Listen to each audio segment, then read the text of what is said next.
છોટાઉદેપુર તાલુકા સમસ્ત આદિવાસી સમાજમાં લગ્ન પ્રસંગમાં એક ડીજે રાખવા આવેદનપત્ર આપવામાં આવ્યું। છોટાઉદેપુર તાલુકા સમસ્ત આદિવાસી સમાજ અને તાલુકા સરપંચ સંઘ દ્વારા મામલતદારને આવેદનપત્ર આપવામાં આવ્યું છે। છોટાઉદેપુર તાલુકાના ગામોમાં લગ્ન પ્રસંગમાં બિનજરૂરી ખર્ચ કરીને ડીજે લાવી ખોટા ખર્ચ કરવામાં આવે છે। એક જ લગ્નમાં 8 થી 9 ડીજે થઈ જતા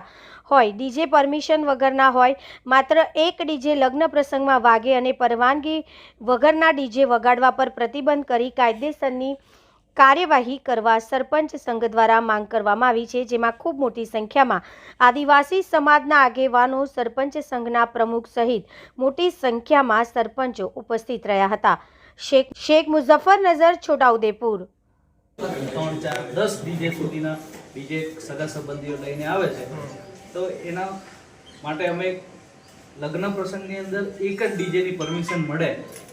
અને વધારે ડીજો ભેગા નહીં થાય અને બિનજરૂરી જે અમારા આદિવાસી સમાજે ડીજે પાછળ ખર્ચો કરે છે એ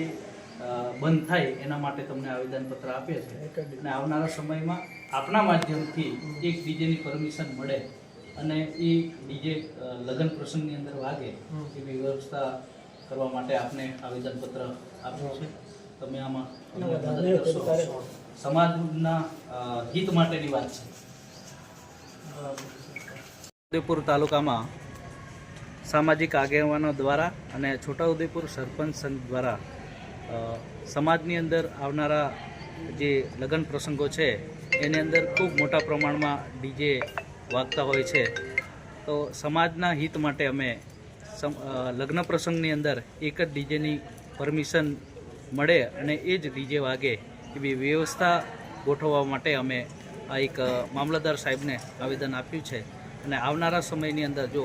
સમાજની અંદર ખરેખર જાગૃતતા લાવી હશે તો આપણે આ લગ્ન પ્રસંગોની અંદર જે ડીજે વધારે પ્રમાણમાં વાગે છે એના બદલે એક જ ડીજે વગાડે અને આપનો જે સુખનો પ્રસંગ છે એ આપણે સૌ કાઢીએ, એના માટે અમે એક આવેદનપત્ર આજે આપ્યું છે